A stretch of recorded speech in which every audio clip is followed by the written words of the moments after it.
ಧರ್ಮಸ್ಥಳದಲ್ಲಿ ನೂರಾರು ಶವ ಹೂತಿಟ್ಟಂತಹ ಪ್ರಕರಣಕ್ಕೆ ಸಂಬಂಧಪಟ್ಟಂತೆ ಒಬ್ಬ ಸಾಕ್ಷಿದಾರ ಮುಂದೆ ಬಂದಿದ್ದಾನೆ. ಇನ್ನು ಇದೇ ವಿಚಾರವಾಗಿ SIT ಕೂಡ ರಚನೆ ಮಾಡಿದೆ ರಾಜ್ಯ ಸರ್ಕಾರ. ಇದೀಗ ಈ SITಗೆ ಹೆಚ್ಚುವರಿಯಾಗಿ ಅಧಿಕಾರಿಗಳ ನಿಯೋಜನೆಯನ್ನು ಮಾಡಲಾಗ್ತಾ ಇದೆ. ಧರ್ಮಸ್ಥಳದ ನೂರಾರು ಶವ ಹೂತಿಟ್ಟಂತಹ ಪ್ರಕರಣಕ್ಕೆ ಸಂಬಂಧಿಸಿದಂತೆ SITಗೆ ಹೆಚ್ಚುವರಿಯಾಗಿ ಅಧಿಕಾರಿಗಳ ನಿಯೋಜನೆ ಮಾಡಲಾಗಿದೆ. SITಗೆ 20 ಮಂದಿ ಅಧಿಕಾರಿ ಮತ್ತು ಸಿಬ್ಬಂದಿಗಳ ನಿಯೋಜನೆ ಮಾಡಲಾಗಿದೆ. ಪ್ರಣವ್ ಮೊಹಾಂತಿ ನೇತೃತ್ವದಲ್ಲಿ SIT ತನಿಖೆ ಆಗ್ತಾ ಇರುವಂಥದ್ದು.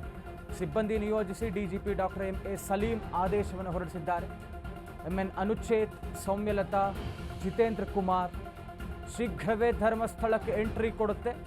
SIT ಟೀಮ್ ತನಿಖೆ ಕೈಗೆತ್ತಿಕೊಳ್ಳಲಿರುವಂತಹ SIT ಅಧಿಕಾರಿಗಳು ಧರ್ಮಸ್ಥಳದ ಪ್ರಕರಣ SIT ಟೀಮ್ಗೆ ಹೆಚ್ಚುವರಿಯಾಗಿ 20 ಅಧಿಕಾರಿಗಳು ಮತ್ತು ಸಿಬ್ಬಂದಿಗಳನ್ನು ನಿಯೋಜನೆ ಮಾಡಲಾಗಿದೆ. ಏನಿ ಒಂದು ಪ್ರಕರಣ ಬಹಳಷ್ಟು ತಿರುವನ್ನು ಪಡ್ಕೊಳ್ತಾ ಇತ್ತು. SIT ರಚನೆಗೆ ಆಗ್ರಹ ಇತ್ತು, SIT ರಚನೆ ಆಯಿತು. ಕಡೆಗೆ ಇನ್ನೇನು ಅಧಿಕೃತವಾಗಿ ಅಲ್ಲಿನ ಲೋಕಲ್ ಪೊಲೀಸರಿಂದ SITಗೆ ತನಿಖೆ ವರ್ಗಾವಣೆ ಆಗಬೇಕಾಗಿದೆ. ಕೇಸ್ ತನಿಖೆ ಆರಂಭ ಆಗಬೇಕಾಗಿದೆ. ಜೊತೆಗೆ SIT ಟೀಮ್ ಪೂರ್ವ ಸಿದ್ಧತೆಯಲ್ಲಿತ್ತು.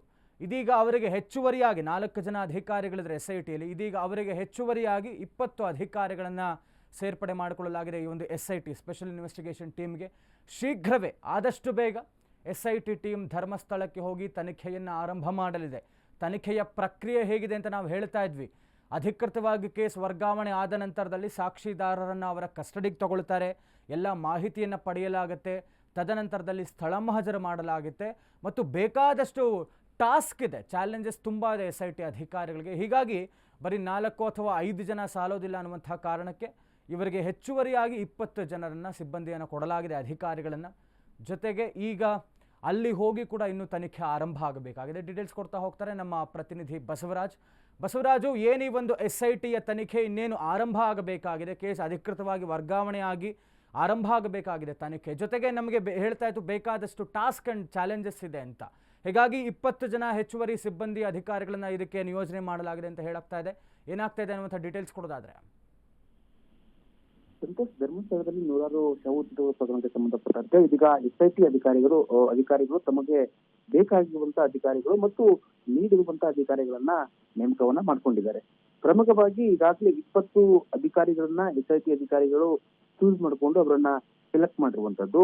ಇವರು ನಮಗೆ ಏನೋ ತನಿಖಾ ಸಂದರ್ಭದಲ್ಲಿ ಸಹಾಯಕ ಬರ್ತಾರೆ, ಇವರು ಈ ಕೇಸ್ನಲ್ಲಿ ತನಿಖೆಗೆ ನಾಲೆಡ್ಜ್ ಇರುವಂತವ್ರು ಅನ್ನುವಂತ ನಿಟ್ಟಿನಲ್ಲಿ 20 ಜನದ ಲಿಸ್ಟ್ ಅನ್ನ ಮಾಡ್ಕೊಂಡು ಈಗ ಅವರನ್ನ ಆಯ್ಕೆ ಮಾಡಿ ಏನು DG ಅವರು ಆದೇಶನ ಹೊರಡಿಸಿರುವಂತದ್ದು.